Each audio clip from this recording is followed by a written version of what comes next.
Hello guys, welcome back to our channel. तो आज के इस वीडियो में मैं ओला S1 Pro की रिव्यू देने वाला हूं। After using it for around 3 months मैंने इसको अभी तक 3500 किलोमीटर अप्रॉक्सीमेटली चला लिया है। तो अभी तक मेरा यूज़र एक्सपीरियंस और इसके सर्विस वगैरह कैसे रहे, ये चीज़ मैं आपको आज इस वीडियो में पूरे डिटेल में प्रोज़ और कॉन्स के साथ बताने वाला हूँ। तो गाइज़ आ जाइए, मैं आपको इस स्कूटर का कुछ स्पेशल फीचर्स दिखाता हूँ, जो कि है सबसे पहले यहाँ पे किसी भी तरह की चाबी की रिक्वायरमेंट नहीं है। जो भी है सिर्फ यहाँ पे पासवर्ड से ही खुलता है ये। और या तो आप अपने मोबाइल डिवाइस से खोल सकते हैं ओला के ऐप के ज़रिए, या फिर आप यहाँ पे नंबर लॉक से खोल सकते हैं। बाकी यहाँ पे चाबी का कोई काम नहीं है। और यहाँ पे आ जाइए, मैं आपको दिखाता हूँ कि ये गाड़ी कैसे ऑन होता है। सबसे पहले अगर गाड़ी स्टैंड पे होगी तो आप कोशिश कर लीजिए, ऑन नहीं कर पाएंगे। यहाँ पे पहले बोलेगा कि सबसे पहले अपना स्टैंड हटाए, उसके बाद ऑन करें। एंड उसके बाद आप देखिए, स्टैंड हटाते ही अब यहाँ पे मैं ब्रेक दबा करके इस पावर बटन को दबा रहा हूँ तो ये ऑन हो जाता है। तो ये दोनों बहुत ही बेहतरीन फीचर्स है, जहाँ पे एक तो सेफ्टी भी कवर हो जा रहा है और रिस्क भी नहीं है कि हम स्टैंड से हटाए बिना गाड़ी को ऑन कर लिए। पेरुमनल्लूर रोड, तिरुप्पुर, वांजीपालयम, अविनाशी रोड। तो अब मैं यहाँ पे रीजन यूज़ कर रहा हूँ, जो कि इसका बहुत ही बेहतरीन फ़ीचर है। रीजन यूज़ करने की वजह से स्कूटर का माइलेज काफ़ी ज़्यादा इंक्रीज़ होता है। अब मैं आपको स्कूटर का रीजन कैसे यूज़ होता है वो दिखाने वाला हूँ। यूजुअली स्कूटर के एक्सेलरेशन से हाथ हटाते ही रीजन यूज़ होना शुरू हो जाता है, जैसे कि हमने सेट किया होता है लो, मीडियम या हाई पर। या फिर जब हम गाड़ी चला रहे होते हैं तो एक्सेलरेशन को आगे की तरफ ऑपोजिट डायरेक्शन में एक्सेलरेट करते हैं तो रीजन होना अपने आप शुरू हो जाता है और तेज़ी से रीजन होता है, और इससे हमारा माइलेज भी अच्छा इंक्रीज़ होता है। तो ये बहुत ही अच्छा फ़ीचर है जो ओला S1 Pro में हमें मिलता है। सिर्फ रीजन यूज़ करके भी हम गाड़ी को स्टॉप कर सकते हैं आराम से। अब मैं बारिश में स्कूटर को यूज़ कर रहा हूँ और बारिश से इससे स्कूटर के परफॉर्मेंस पर कोई असर नहीं होता है और ना ही डिस्प्ले पे होता है। तो गाइज़, अब मैं इस स्कूटर के आपको 4 स्पेशल फीचर्स बताने वाला हूँ, जो कि इस स्कूटर को पूरी तरह से कंप्लीट करता है। तो सबसे पहला जो इसका फीचर है वो है बूट स्पेस। इसका बूट स्पेस काफ़ी ज़्यादा बड़ा है, बहुत ही अच्छा स्पेस दिया गया है। 2 हेलमेट आप आराम से रख सकते हैं। अगर आप सिंगल जा रहे हैं तो एक हेलमेट अपना लैपटॉप या हैंडबैग कुछ भी आप आराम से कैरी कर सकते हैं, क्योंकि इसका बूट स्पेस बहुत ही ज़्यादा अच्छा है। तो इसका जो दूसरा फीचर मैं आपको बताने वाला हूँ वो है इसका मोटर का फीचर, जो कि चेन ड्रिवन नहीं है, बेल्ट ड्रिवन है। तो इसके कारण स्कूटर का परफॉर्मेंस बहुत अच्छा इंप्रूव होता है। पर थोड़ा सा नॉइज़ आता है, लेकिन वो आपको उतना नहीं पता चलेगा जब आप ड्राइव करेंगे तो। और फिर इसका जो ब्रेकिंग सिस्टम है वो है इसका तीसरा फीचर। तो इसका ब्रेकिंग सिस्टम काफ़ी अच्छा है। दोनों आगे पीछे यहाँ पे डिस्क ब्रेक दिया गया है, तो काफ़ी ज़्यादा रिस्क कवर करता है और बहुत ही अच्छा ब्रेकिंग सिस्टम है। तो ब्रेकिंग सिस्टम भी इसका बहुत सही है। तो इस स्कूटर का चौथा फीचर है इसका मोटर और बैटरी का किलोवाट। बैटरी किलोवाट आपको 4 वाट की मिल जाती है, 4 किलोवाट की मिल जाती है। और फिर इसका जो मोटर है वो भी 4 किलोवाट है। तो इसका परफॉर्मेंस बहुत ही ज़्यादा बेटर है बाकी सारे कंपैरिजन स्कूटर्स जो इस प्राइस रेंज में अवेलेबल है। और ये स्कूटर की सबसे खास बात ये है कि जो ये स्पीड क्लेम करता है वो 120 किलोमीटर का क्लेम करता है, और 120 किलोमीटर इसमें आराम से जाता है हाइपर मोड में। तो इसका जो स्पीड कैपेसिटी है वो भी बहुत ही बेहतरीन है, जो कंपनी क्लेम कर रही है वो ये दे रहा है। तो चलिए मैं अब आपको नेक्स्ट स्कूटर का फीचर बताता हूँ। वो है यहाँ पे इसका जो चार्जिंग पॉइंट है वो पीछे की तरफ है। यहाँ पे इसको एक क्लिक करने से ये ओपन हो जाता है। बहुत ही ईजी है ये और कोई भी एक्सेस कर सकता है। तो इसका जो ये क्लिक है बहुत ही मज़ेदार है। तो एक क्लिक पे ये ऑन हो जाता है एंड आप यहाँ पे कनेक्ट करके चार्ज कर सकते हैं। अब मैं इस स्कूटर के हैंडल पे जो बटन्स है उसके बारे में आपको बता देता हूँ। ये है पावर ऑन ऑफ बटन, जो कि स्कूटर को ऑन या ऑफ करता है। और ये है मोड्स बटन, जो कि स्कूटर को नॉर्मल, स्पोर्ट मोड और हाइपर मोड में ले जाता है। नॉर्मल मोड में इसका मैक्सिमम स्पीड आपको 85 किलोमीटर पर आवर पे मिल जाता है, और स्पोर्ट मोड पे आपको मिल जाता है 95 किलोमीटर पर आवर। और हाइपर मोड पे पूरा 120 किलोमीटर जो कंपनी क्लेम करता है वो आपको ये पूरा देता है। तो इसका स्पीड वाइज बहुत ही अच्छा स्पीड है और इसका पिकअप भी काफ़ी ज़्यादा अच्छा है। तो आइए फिर यहाँ पे अब इस दोनों बटन को समझ लेते हैं। ये है वॉल्यूम कम करना और वॉल्यूम बढ़ाना, या फिर कॉल अटेंड करना और कॉल डिस्कनेक्ट करने के लिए भी यही फीचर है। यही दोनों बटन्स हम यूज़ करते हैं।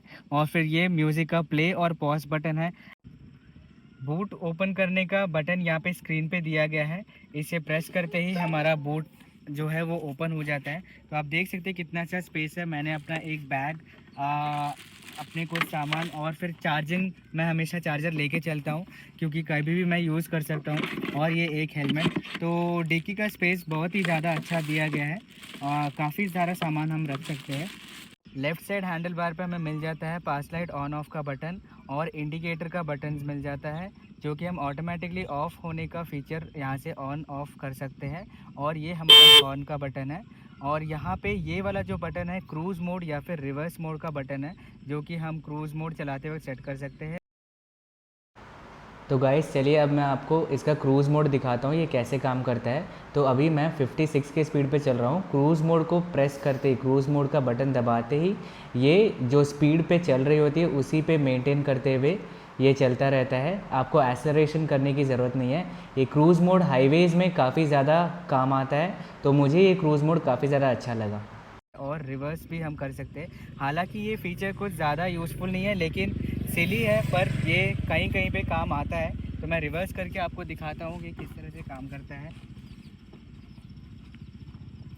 पहले हम गाड़ी को कर ली ऑन, एंड फिर डायरेक्ट हम खड़े खड़े रिवर्स बटन बस दबाने से ये साउंड आपका ऑन हो गया, और एक्सलरेटर को आगे की तरफ करने से हमारा स्कूटर जो है रिवर्स जाता है। तो ये फीचर कहीं कहीं काम आता है, जैसे कि चढ़ाव में हमें काम आता है, या फिर अगर किसी को भारी लगता है वज़न, तो वो यूज़ कर सकते हैं इस फीचर का। फीचर ये है कि यहाँ पे आपको अच्छा स्पेस दिया गया है। आप अपना फ़ोन या कुछ भी हैंड कर्चीफ या छोटे मोटे चीज़ वहाँ पे स्टोर करके रख सकते हैं। और यहाँ पे 2 म्यूज़िक बॉक्स दिया गया है, जो कि एक ठीक ठाक लाउड प्ले करता है। मैं आपको प्ले करके दिखाता हूँ यहाँ पे कि इसका आवाज़ कैसा है एंड इसका क्लैरिटी कैसा है।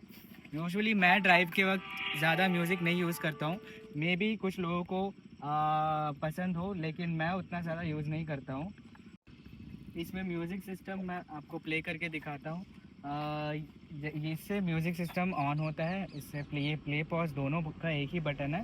तो ये प्रेस करते ही देखिए सॉन्ग प्ले नहीं हो रहा है। यहाँ पे ये हमेशा सॉफ्टवेयर इशू रहा है, क्योंकि म्यूज़िक आप कभी भी कनेक्ट करके इसमें प्ले करते हैं तो वो सही से इसमें काम नहीं करता। ये एक बहुत ही मेजर सॉफ्टवेयर इशू है, जो कि हमें ओला ऐप यूज़ करते वक्त भी प्रॉब्लम होता है लॉक अनलॉक करने में। तो सॉफ्टवेयर इशू में ये चीज़ है जारी, लेकिन अभी तक इसको ठीक नहीं किया गया है। अभी रिसेंटली नया सॉफ्टवेयर अपडेट दिया गया था। उसमें मेरे को एक फ़ीचर काफ़ी ज़्यादा अच्छा लगा, वो ये है कि अब क्रूज़ मोड पे हम कोई भी स्पीड सेट कर सकते हैं। पहले ये था कि हम 40 के नीचे या फिर 70 के ऊपर क्रूज़ मोड नहीं यूज़ कर पाते थे, लेकिन अब हम कोई भी स्पीड पे क्रूज़ मोड यूज़ कर सकते हैं। तो ये नया अपडेट में दिया गया है, बाकी इस अपडेट में और कुछ खास नहीं दिया गया है।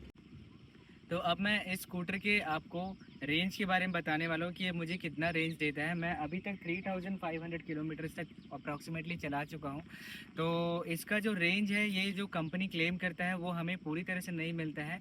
100% चार्ज करने पे कंपनी 189 किलोमीटर बोलता है, लेकिन ये अराउंड 160 किलोमीटर तक ही जाता है, क्योंकि कंपनी सजेस्ट करता है कि 10% के नीचे हम ना चलाएं, क्योंकि वो हमारे स्कूटर को हार्म कर सकता है। तो अप्रॉक्सीमेटली मुझे एक दिन में ये फुल चार्ज पे 110 किलोमीटर से लेकर के 120 किलोमीटर तक दे देता है, चाहे वो स्पीड कैसा भी हो।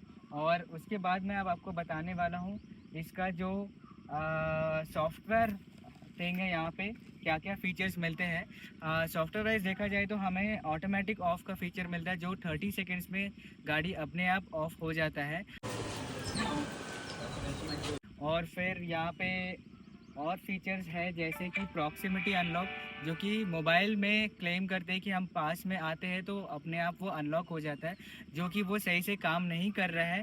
सॉफ्टवेयर इश्यूज इसमें ओला को इम्प्रूव करने के लिए काफ़ी कुछ है। जो अभी सॉफ्टवेयर अपडेट आया था उसमें कुछ खास इम्प्रूवमेंट्स नहीं किए गए हैं। तो स्कूटर का ओवरऑल एक्सपीरियंस मेरा काफ़ी ज़्यादा अच्छा रहा है। माइनर इश्यूज है जो लेकिन सॉफ्टवेयर इश्यूज़ के ज़रिए वो ठीक किया जा सकता है, लेकिन कंपनी अभी तक कोई अपडेट्स ऐसा नहीं दिया है, जैसे कि म्यूज़िक सिस्टम को तुरंत कनेक्ट करते ही प्ले होना, या फिर हमारा जो मोबाइल ऐप से अनलॉक होने का फ़ीचर है वो भी सही से काम नहीं करता है, या फिर कॉन्सर्ट मोड में जाने का जो फ़ीचर है वो भी नहीं सही से काम करता है। तो ऐसे जो कुछ फीचर्स हैं वो काम नहीं कर रहे हैं, जो कि मैं कंपनी को बोलता हूँ कि वो सॉफ्टवेयर अपडेट में इस सारी चीज़ों को सही करें। और ओवरऑल एक्सपीरियंस मेरा काफ़ी ज़्यादा अच्छा रहा है। और आपका, अगर आपके पास ये स्कूटर है तो आपका यूज़र एक्सपीरियंस कैसा रहा, मुझे कमेंट बॉक्स में ज़रूर बताएं।